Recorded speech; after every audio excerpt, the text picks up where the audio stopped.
এরকম একটা অবৈধ রাষ্ট্র হারিয়ে গেলে কি অবস্থা হয় বুঝতে পারছেন না? মাথা এখনো ঠিক হয়নি। এজন্য গতকালকেও বলেছে আমি পদত্যাগ করিনি। পদত্যাগ করিনি এই ভিডিও কি বানানো নাকি?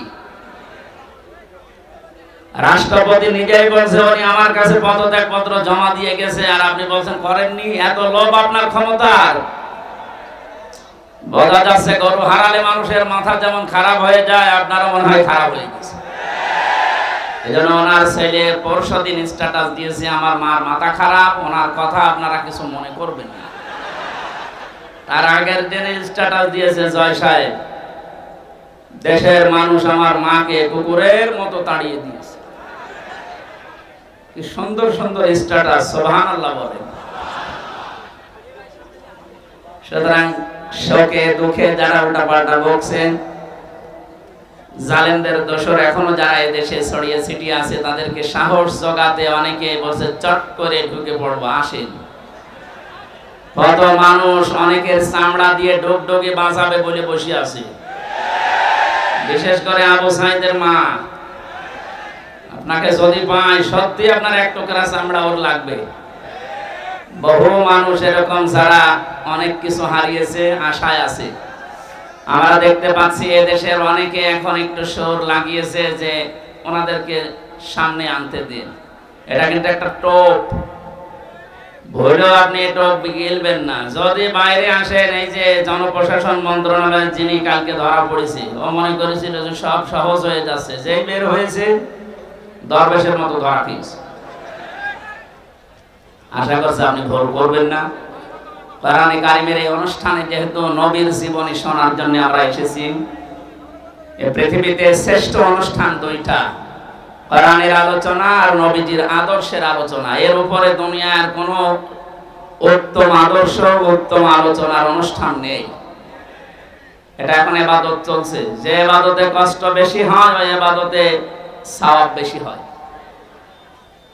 এই জন্য যেহেতু দুইটা অবস্থা, নিচে ভেজা উপরে বৃষ্টি পড়ছে, কঠিন অবস্থায় যারা আসলাম বলেন আলহামদুলিল্লাহ। দরুদ আর সালাম পড়ছি আমাদের নবী মুহাম্মদ রাসূলুল্লাহ সাল্লাল্লাহু আলাইহি ওয়াসাল্লামের প্রতি। অবস্থা ভালো না, এটা আমি খুব তাড়াতাড়ি করছি। কোরআনে কারিমের ৬৬৬৬ আয়াত থেকে মাত্র ২টা আয়াত পড়েছি। সূরা কাসাসের ৫ নম্বর আয়াত, সূরা আহজাবের ২১ নম্বর আয়াত।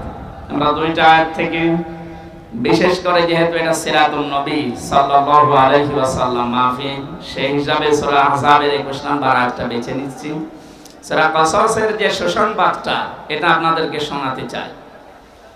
আল্লাহ পাক বলেন নুরিদু আন নামুন্না আলাল্লাযীনা ইসতাযিফু ফিল আরদি ওয়া নাজআলাহুম আইম্মাতাও ওয়া নাজআলাহুমুল ওয়ারিসিন। এই পৃথিবীর ময়দানে ফেরাউন ছিল, যতগুলো দল আছে কাউকে কিছু বলবো না, শুধুমাত্র মুসা আলাইহিস সালামের যে অনুসারী যে দল, এই দলকে আমি ধ্বংস করে দেব।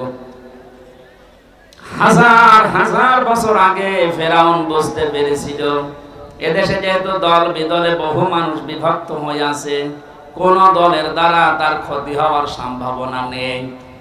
একটা দলের দ্বারা তার ক্ষতি হওয়া, তার রাজত্ব, তার সিয়ার চলে যাওয়ার সম্ভাবনা আছে, সেটা মুসা নবীর দল। এজন্য ওর বড় টার্গেট ছিল এই দলটাকে। হাজার হাজার বছর পর ২০০৯ সাল থেকে ২৪ সাল পর্যন্ত পৃথিবীতে লেডি ফেরাউন যারা এসেছে, তার ভেতরে অন্যতম আমরা অনেককে পেয়েছি। তারাও বুঝে ফেলেছে এদেশে হাজারো দল আছে, কারো দ্বারা সিয়ারের ক্ষতি হওয়ার সম্ভাবনা নেই। একটা দলের দ্বারা এদেশের সিয়ার নড়ে যাওয়ার সম্ভাবনা আছে। সে দলের ভেতরে আমরা 4টা জিনিস পেয়েছি। কোন দল যদি কেউ গঠন করে, সূরা আলে ইমরানের ভেতরে 4টা বিষয় আল্লাহ জানিয়েছেন। 104 নম্বর আয়াত। দল করতে আমরা জানি 4টা জিনিস লাগে। 1 নম্বরে নেতা লাগে। কি লাগে? নেতা ছাড়া দল হয়? কোরআনে কারিমে এজন্য বিশ্ব নবীকে আল্লাহ হে নেতা এই শব্দ বলে ডাক দিয়েছেন, ইয়াসিন।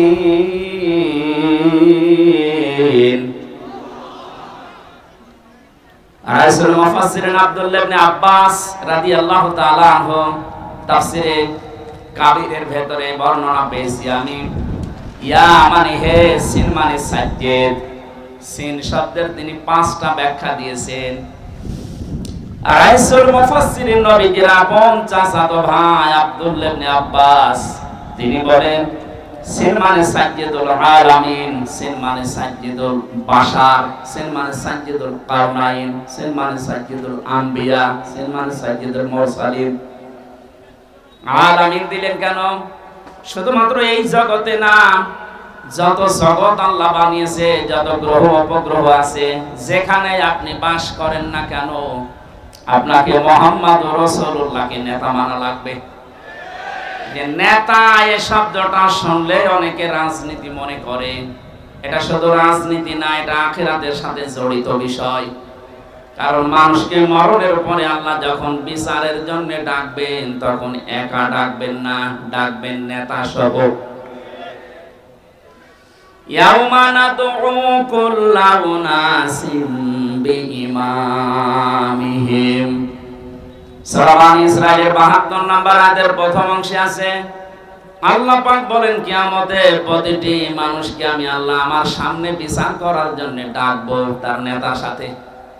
ও বগুড়াবাসী, আগে নেতা পেছনে কর্মী। আপনার বিবেকে কি বলে বলেন তো? আপনি এই পৃথিবীতে যে নেতার আদর্শ মানেন, যার পেছনে স্লোগান দেন, ওই লোকটা যদি সামনে থাকে, আপনি যদি পেছনে থাকেন, ওর যা সরাত সিরাত, ওর যা চরিত্র আপনি তো সবই জানেন। আপনার কি মনে হচ্ছে আল্লাহ পাক যদি ওর সামনে দেখে, আপনাকে পেছনে দেখে, আপনার যা ভালো আছে আছে, ওর যা অবস্থা আল্লাহ মাফ করবে বলে মনে হয়? ওরে দেখে তো আল্লাহ রাগ হয়ে যাবে। অনেকে মনে করে জানতে নামাজ পড়ি, রোজা রাখি, আমার দাড়ি আছে, পাগড়ি আছে, জুব্বা আছে, আমি নবীর মিলাদ পড়ি, হজ করি আসলাম, আমার বউ পর্দায় থাকে, এরপর আল্লাহ জাহান্নামে দেবে। কেন দেবে একটু শোনেন।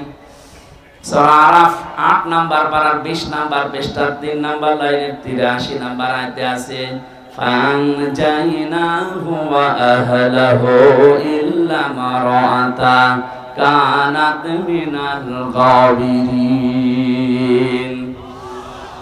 আল্লাহ পাক বলেন, দুইজন ফেরেশতাকে আমি পাঠিয়ে দিলাম হযরত হুদ আলাইহিস সালামের জামানায়, দুইজনকে লূত আলাইহিস সালামের জামানায় আসরের সময় পাঠিয়ে বললাম আপনার উম্মতদেরকে নিয়ে আপনি এখান থেকে চলে যান। মাগরিবের সময় আল্লাহর গজব এখানে নাযিল হবে, সবাইকে নিয়ে যাবেন, কিন্তু ইল্লা মারাতা আপনার স্ত্রীকে নেবেন না। বগুড়াবাসী খুব খেয়াল করে মিলান।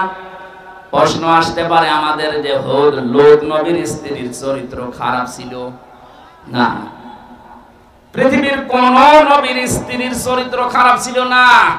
কারণ কোন হারাম রক্তের ভেতরে আল্লাহ নবীদের রক্ত প্রবেশ করান নাই।